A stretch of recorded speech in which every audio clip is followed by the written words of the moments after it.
मध्ये आपण त्या ठिकाणी राबवतो आणि मोठ्या प्रमाणामध्ये लोकांना लाभ देण्याचं काम जे आहे ते या ठिकाणी आपण करतो। मला माहिती नाही या ठिकाणी शासन आपल्या द्वारे हा कार्यक्रम झाला की नाही। नाशिकला झाला, सुरगाण्यामध्ये पण झाला। मग या ठिकाणी लोकांना लाभ मिळाला की नाही? मिळाला ना लाभ।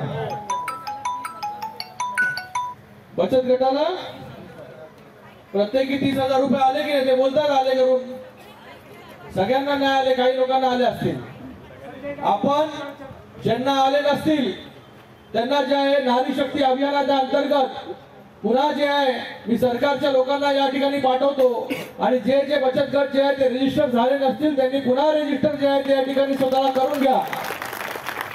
कारण की शासन जे आहे हे सरकार जे आहे आपल्यासाठी आहे, गोरगरिबांसाठी आहे। या सरकारने विविध निर्णय घेतले। आज महिला या ठिकाणी मोठ्या संख्येमध्ये आहेत। त्या महिलांसाठी जे आहे हे बस मधून अर्ध्या किमतीमध्ये प्रवास जो आहे तो आपण करता की नाही? करताना आता मान हलवतात सगळे, म्हणजे फायदा होतोय सगळ्यांना। आणि ज्येष्ठ नागरिक इकडे बसलेले 75 वर्षावरील त्यांना तर पूर्णपणे मोफत प्रवास जो आहे हा बसने त्या ठिकाणी होतोय। आपण महिलांसाठी देखील लेक लाडकी योजना या ठिकाणी आणली की मुलगी जन्माला आल्या आल्या तिच्या अकाउंट मध्ये जे आहे पैसे टाकण्याचं काम जे आहे हे सरकार या ठिकाणी करतं आणि ती 18 वर्षाची होईपर्यंत मला वाटतं 1 ते 1.5 लाख रुपये जे आहे हे सरकारच्या माध्यमाने त्या ठिकाणी तिच्या अकाउंट मध्ये टाकण्याचं काम हे पहिल्यांदा हे महाराष्ट्र सरकार जे आहे त्या ठिकाणी करतंय। शेतकऱ्यांच्या मागे उभं राहण्याचं काम देखील सरकारने केलेलं आहे। मला वाटत नाही की याच्या अगोदर कधी 12,500 कोटी रुपये जे आहे हे शेतकऱ्यांच्या अकाउंट मध्ये जे आहे खात्यामध्ये कधी गेले असतील, हे आपल्या सरकारने या ठिकाणी केलं।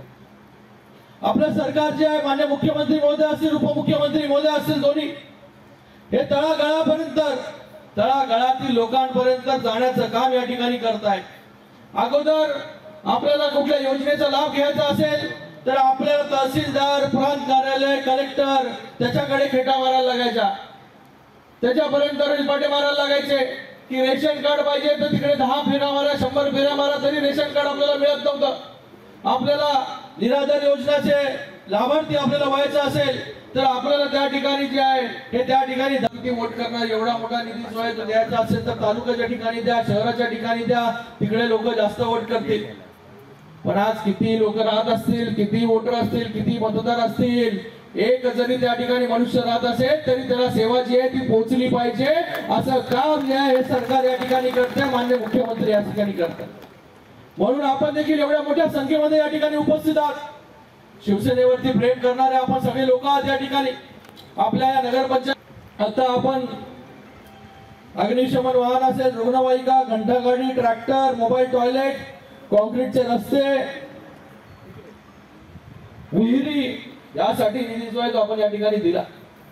पण आपल्याला मी आश्वासित या ठिकाणी करतो की आपण या पूर्ण नगर पंचायतीमध्ये मगाशी ज्या ज्या गोष्टी आपण या ठिकाणी म्हणाल्या, ज्या ज्या गोष्टी या ठिकाणी आपण मागणी केली, त्या सगळ्या गोष्टींचा एकत्र एक प्लॅन त्या ठिकाणी बनवा आणि त्याचा किती निधी त्या ठिकाणी लागणार आहे। म्हणजे प्रत्येक गावामध्ये स्मशान विभागाची मला दाखवलं स्मशानभूमीचं एक चित्र, त्या ठिकाणी स्मशानभूमी पण नाही, त्या ठिकाणी कशा परिस्थितीमध्ये जे आहे हे अंतिम संस्कार लोकांचा त्या ठिकाणी करावा लागतो। प्रत्येक गावामध्ये स्मशानभूमी झाली पाहिजे, प्रत्येक गावामध्ये जे आहे लोकांना दिवाबत्ती त्या ठिकाणी मिळालं पाहिजे, प्रत्येक गावामध्ये पाण्याची योजना जी आहे ती पोहोचली पाहिजे।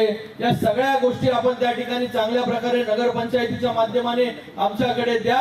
मी आपल्याला आश्वासित करतो या ठिकाणी की आज मी या ठिकाणी आलोय, पुढच्या वेळी जेव्हा येईल तेव्हा हा पूर्ण निधी जो आहे तो या ठिकाणी घेऊन त्या ठिकाणी येऊन आपण त्या ठिकाणी भूमिपूजन आणि आपल्याला जे जी कामं आवश्यकता आहे त्या गोष्टी आपण या ठिकाणी करू।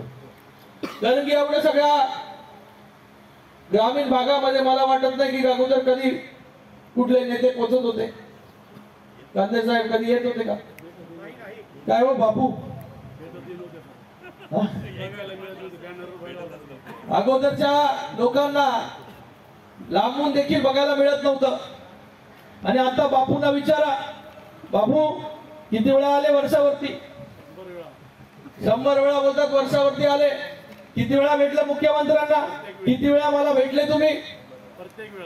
प्रत्येक वेळा जे आहे हे आपल्याला इकडचा दुर्गम भागामधील येणारा कार्यकर्ता जो आहे हा त्या ठिकाणी मुख्यमंत्र्यांना भेटू शकतो। असे मुख्यमंत्री आपल्याला त्या ठिकाणी मिळाले, नाहीतर अगोदर मंत्र्यांना देखील मुख्यमंत्री भेटत नव्हते, अशी परिस्थिती त्या ठिकाणी होती। मुख्यमंत्री मंत्री जाऊ द्या, आमदार खासदार यांना जे आहे त्या ठिकाणी वाट बघत राहायचं की कधी बाबा आम्हाला अपॉइंटमेंट मिळेल, कधी आम्ही मुख्यमंत्र्यांना भेटू शकतो।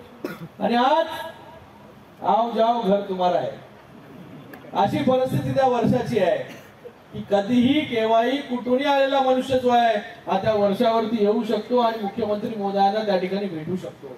हा फरक आहे की गरीबाच्या घरातून आलेला जो आहे हा गरीबाच्या पोटाने जन्म घेतलेला हा मुख्यमंत्री या ठिकाणी आहे, म्हणून गरीबांची जाण जी आहे ती या मुख्यमंत्री आज दिवस रात्र या ठिकाणी मुख्यमंत्री मध्ये काम करतायत। का करतायत? कारण की ग्रामीण भागातील किंवा महाराष्ट्राच्या कानाकोपऱ्यामध्ये राहणारा आपला गरीब बांधव जो आहे त्याला न्याय कसा मिळेल याच्यासाठी शिंदे साहेब काम करतात। आणि मी आपल्याला या ठिकाणी एवढेच सांगू इच्छितो की एवढ्या मोठ्या संख्येमध्ये आपण या ठिकाणी उपस्थित राहिलात, आपल्या या ठिकाणी खूप खूप धन्यवाद व्यक्त करतो। वेळेचा अभाव आहे, आम्हाला पुढे नाशिकला देखील दौरा त्या ठिकाणी आहे, म्हणून आटोपता हा कार्यक्रम या ठिकाणी आपण घेतोय।